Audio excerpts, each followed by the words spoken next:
Yon mga masters, bali 8 videos, araw-araw tuwing umaga na po tayo mag-a-upload. Maraming salamat sa mga solid kong masters dyan na patuloy pa rin na sumusuporta sa aking mga ina-upload na kwento o videos. At sa mga hindi nag-skip, maraming salamat po sa inyong lahat. At mag-iingat po kayo palagi and God bless. Magandang gabi mga masters, bali ngayon po ay 8 videos po ma-upload ko po sa aking YouTube channel. Tama nga mga masters, 8 videos nga po ma-upload ko. Yon, what's up mga masters? Nandito na naman tayo sa panibagong araw, panibagong kabanata na naman ang pagsasama-samahan natin ngayon guys.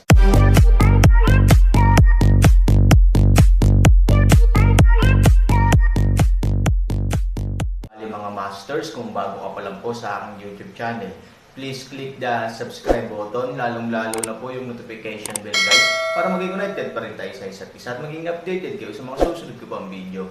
Bali mga masters, bago natin umpisahan ng kwento ay mag-shoutout po muna tayo para sa mga solid nating tagapakinig. Shoutout kay Mike Busran, shoutout kay Hil Tapaw. Yun na nga mga masters, no? Bali hindi na ito patagalin. In 3, 2, 1, let's go! Mga master, 8 video na ang mapapakinggan nyo everyday, 4 sa umaga at 4 sa gabi. Salamat mga master. Paglabas niya sa manor, gustong magpadala ng katulong ng Aaron, ngunit tumanggi si Aaron.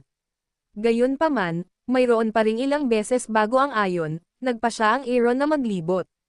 Matagal-tagal na rin simula noong dumating siya sa mundo ng lahat ng direksyon.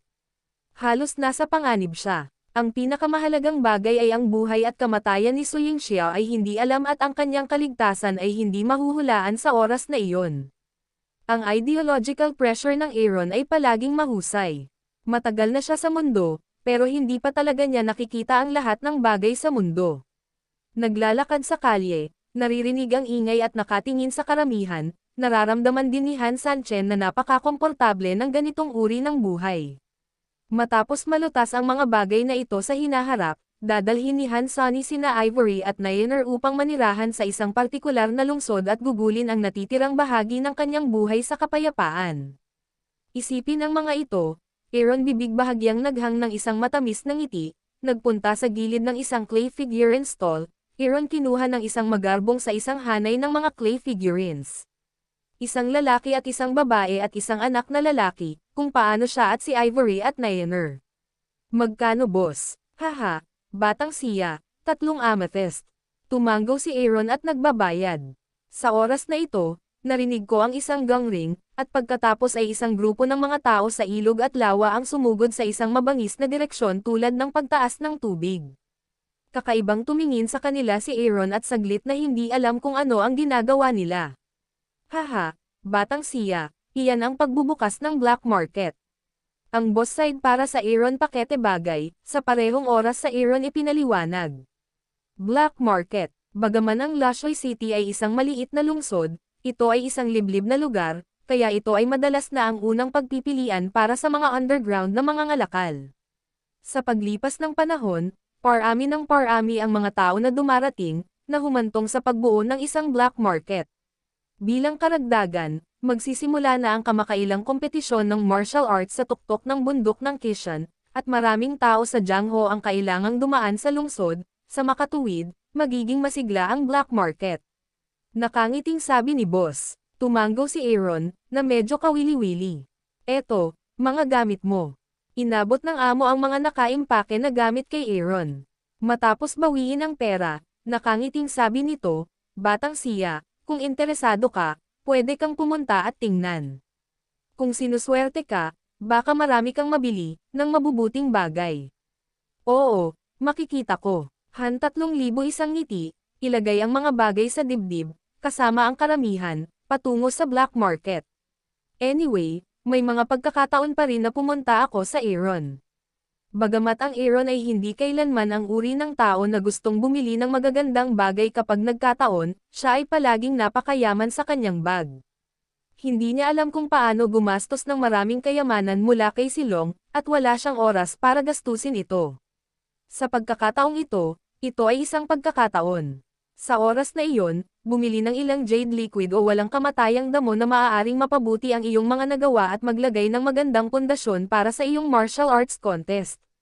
Sa kanluran ng Lushoy City, dahil sa kakulangan ng pag-unlad, bagaman ang kanluran ng Lushoy City ay napapaligiran ng pader ng lungsod, ito ay tigang at nalililiman lamang ng malalaking puno, na bumubuo ng malaki at maliit na kagubatan.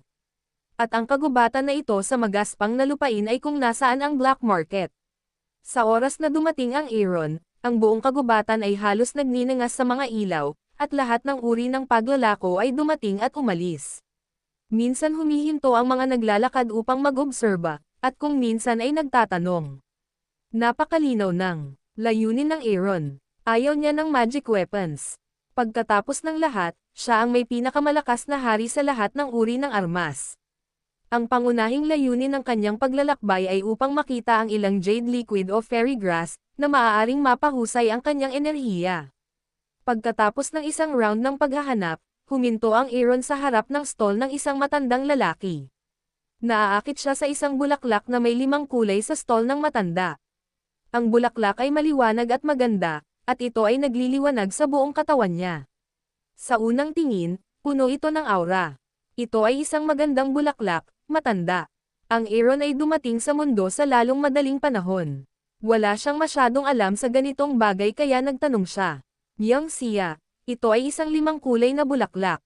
Ito ang pinakamagandang material para gawin ang top-grade energy gathering peel. Kung gusto mo, gusto kong makamura ka ng kaunti. 1,000 amethyst lang. Nakangiting sabi ng matanda, at saka iniabot ang 5 kulay na bulaklak kay Aaron, para makasigurado siya sa inspection. Aaron na may mga bulaklak, bahagyang sumimangot, ang bagay na ito ay hindi makita kaya mahal.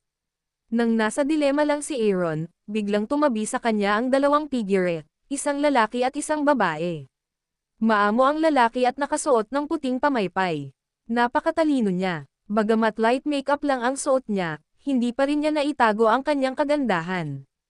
Hinablat ng lalaki ang 5 kulay na bulaklak at tumingin sa amo na may mapanlate ng ngiti, gusto ko ang 5 kulay na bulaklak. Bahagyang natigilan at napahiya ang matanda at sinabing, pero ang ginoong ito ang una. Ang lalaking nakaputing sulyap kay Aaron na may paghamak. Nang makita na si Aaron ay nakasuot ng ordinaryong damit, agad siyang ngumisi, ngunit ano? Sino ang nang-ahas na agawin sa akin ang nagustuhan ng aking young master? Tama ba ako? Basura, panipi, sumimangot si Aaron. Originally, hesitant siyang bilhin ang 5-color na bulaklak. Kung tutuusin, sinabi rin ng matanda na ang 5 kulay na bulaklak ang pangunahing materyales para sa pagsasanay ni Dan. Ang Aaron ay hindi makapagsanay kay Dan, kaya wala siyang gaanong interes dito. Anong tinitingin-tingin mo, basura? Kung hindi ka sumasang-ayon sa akin, lalabanan kita. Bibigyan kita ng Aaron Amethyst para bilhin mo ngayon. Kakayanin mo ba? Kung hindi mo kaya, umalis ka na dito. Si Aaron nakakunot ang noo na tinitigan ang sarili, puting damit na lalaki agad na hindi nasisiyahan sa pagsaway. Huminga ng mahabang hininga si Aaron, tamad sa ganitong uri ng tao, ayaw niyang magkagulo, tumalikod at umalis. Sa oras na ito, ang lalaking nakaputi agad na ipinagmamalaki, ay 5 kulay na bulaklak sa matandang naghahadjas, sa young master na ito nakabalot.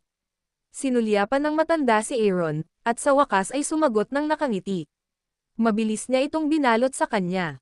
Halos 1,000 amethyst iyon, ngunit hindi niya inaasahan na ang yaman pala ng kanyang pamilya ay umabot sa 3,000 amethyst. Zhou Xiao, 3,000 amethyst, sobrang mahal ba? Hindi mo naman kailangang manakit ng mga ganyan di ba? Kita mo naman, hindi sila mukhang mga taong may Aaron Amethyst. Ang magandang babae sa tabi ng lalaking nakaputi, kinuha ang 5 kulay na bulaklak na inabot ng matanda, at tumingin kay Aaron na puno ng pangungutya, habang kunwaring sinasabi sa lalaking nakaputi. Haha, para magamot ang mga ganitong basura, kailangan mong tumapak sa putik. Huwag kang magalang sa kanya.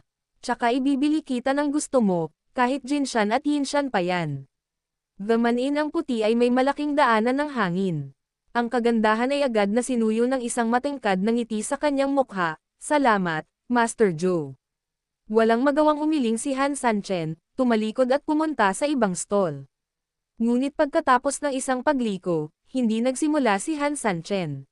Walang ibang dahilan. Napakaraming materyales sa mga stall na ito ang ginagamit ni Lian Dan, ngunit hindi kaya ni Han Sanchen, kaya kahit marami siyang bilhin, kahit sa sandaling ito, walang paghahambing ng presyo. Papalapit ng papalapit ang martial arts contest. Wala siyang oras upang matutunan ang mga pamamaraang ito ng alchemy, pabayaan ang paglaki at gumawa ng mga kapaki-pakinabang na table task o jade liquid. Ang kailangan niya ay mga finished products. Gayunpaman, sa mga mata ni Zhou Xiao, ang pag-uugali ni Aaron ay isang uri ng mahinang jingle, ngunit gusto niyang sumali sa basura, sinusubukang umiling dito, at pagkatapos ay kapag wala siyang magawa, maaari niyang ilabas ito upang magyabang. Maraming ganyang tao sa eksena. Ang dahilan kung bakit nakatutok si Zhou Xiao sa Aaron ay ang kanyang hinihingi ay kapareho ng Aaron. Si Bai Linger, ang kagandahan sa tabi niya, ay ang maliit na kagandahan na hinahabol niya lang. Siya ay maganda at may magandang figure, ngunit ang kanyang talento sa paglilinang ay hindi gaanong kagalingan. Kaya, upang salakayin ang home plate ngayong gabi, dinala niya si Bai Linger sa black market para bumili ng mga materyales at tulungan itong mapabuti ang kanyang paglilinang. Sa makatuwid, sa ilang round, siya at ang Aaron ay maaaring magkita ng sinasadya o hindi sinasadya. Nang naiinip na ang Aaron at aalis na sana, isang grupo ng mga taong nakauniporme ang dumaan sa isang maayos na linya, na may hawak na mga tray. Aaron agad matatuwid na nakatingin sa tray ng mga bagay, hindi maaaring makatulong sa paglunok ng laway. Bilang karagdagan sa ilang mga kahon na hindi nakita ng Aaron sa tray sa mga kamay ng mga waiter, may ilang mga pagkain din na hinahanap ng Aaron, pills at jade liquid. Aaron kaagad ang naging interes, mabilis na sinundan. Matapos makadaan sa karamihan, agad na pumasok ang mga waiter sa isang malaking silid sa gubat. Kaka-rating lang ni Aaron sa pinto. Sa oras na ito, inabot ng isang nasa katanghaliang gulang na lalaki ang kanyang kamay upang harangan ang daan ni Aaron. Matapos tingnan ang Aaron, pinilit niya ang kanyang kawalang kasiyahan at sinabing, "Batang siya, mangyaring maghintay sandali. Ito ang auction gold house. May ticket ka ba, please?" Aaron isang leng, shook kanyang ulo, "Hindi." Kasabay nito, hinamak niya ang Aaron, "I'm sorry, sir. Ayon sa ating rules, walang admission ticket. Please leave." "Paano ako kukuha ng ticket?" "Aaron, ang mga ticket ay magagamit ng libre, ngunit ayon sa mga patakaran ng laro, kailangan mong ay garantiya ang hindi bababa sa 100,000 amethyst na barya upang maging karapat-dapat, kaya, ang lalaki ay gumawa ng isa pang galaw ng imbitasyon. Obviously, hindi niya akalain na si Aaron ay isang lalaking may 100,000 amethyst coins. Bilang goalkeeper ng auction house, bagamat napakaliit ng kanyang opisyal na posisyon, marami siyang mambabasa. Karamihan sa mga taong maaaring magkaroon ng gayong kayamanan ay mga anak ng malalaking pamilya. Si Aaron, na nakadamit bilang isang ordinaryong tao, ay wala sa grupong ito. Sa ilang lugar, pwede mong suntukin at ilabas para i-load, pero sa ilang lugar, imposibleng mahawakan ang basura. Mag-auction ng mga gold house at bawal pumasok ang mga aso. Alam mo ba, sa oras na ito, isang malamig na inumin ang dumating. Si Zhou Xiao na nakaputi ay dahan-daang dumating kasama si Bai Xiaoling. Pagkatapos ay kinuha niya ang kanyang ticket sa goalkeeper at tumingin sa Aaron na may paghamak sa kanyang mga mata. Sa labas, ang mayayaman at mahirap ay umaasa sa matinding suporta, ngunit sa auction house, walang matatakasan ang mga mahihirap at walang kwentang tao. At ito ang panahon na nagpakita siya ng dakilang prestihiyo. Nang makita si Zhou Xiao, ang goalkeeper ay agad na yumuko sa 90 degrees at kinuha ang ticket na may labis na paggalang sa mga kamay. "Magandang gabi, G. Joe." Hinamak ni Zhou Xiao na ngumiti, "Okay, huwag mo akong sundan. Pulala ng palala ang iyong auction house." Isang hadlang ang paglalagay ng aso sa harap ng pinto. Nang magsalita si Zhou Xiao, ang goalkeeper ay hindi nang ahas na pabayaan siya. Mabilis niyang kinaladkad ang Aaron para itulak palabas at sinabing, "Batang siya, hindi ka welcome dito. Mangyaring umalis ka agad." Aaron katawan ilipat, agad-agad ang goalkeeper palayo, ang buong tao din ang ilang malamig na nakatingin kay Zhou Xiao. Magdamag, ang apo na ito ay nanggugulo para sa kanyang sarili. Ayaw niyang gumawa ng gulo. Ayaw na niyang makita siya ng paulit-ulit, pero mas lalo siyang sumosobra. Hindi niya kayang tiisin, at hindi rin kaya ng tiyuhin mo.